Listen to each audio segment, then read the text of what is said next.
السلام علیکم، آداب۔ تعلیم اور تربیت میں استاد کا بہت بڑا کردار ہوتا ہے۔ خود حضور صلی اللہ علیہ وسلم نے اپنی شان اس طرح بیان کی کہ انا بعثت معلما، کہ مجھے معلم بنا کر بھیجا گیا ہے۔ تو اس سے یہ ظاہر ہوتا ہے کہ استاد کا مرتبہ اور اس کا درجہ اسلام میں کتنا بلند ہے کہ نبی صلی اللہ علیہ وسلم اپنی تعریف معلم بتا کر رہے ہیں۔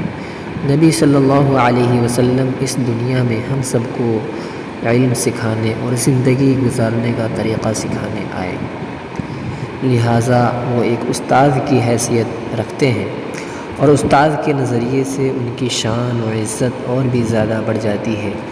ایسا مقام اور ایسا رتبہ ہے استاد کا۔ اب میں آپ کے سامنے کچھ اشعار پیش کرتا ہوں۔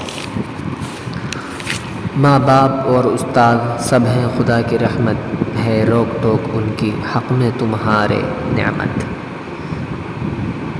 دیکھا نہ کوہ کن فرہاد کے بغیر، دیکھا نہ کوہ کن فرہاد کے بغیر، آتا نہیں ہے فن کوئی استاد کے بغیر۔ جن کے کردار سے آتی ہو صداقت کی مہک، جن کے کردار سے آتی ہو صداقت کی مہک، ان کی تدریس سے پتھر بھی پگھل سکتے ہیں۔ ادب تعلیم کا جوہر ہے، زیور ہے جوانی کا، ادب تعلیم کا جوہر ہے، زیور ہے جوانی کا، وہی شاگرد ہیں جو خدمت استاد کرتے ہیں۔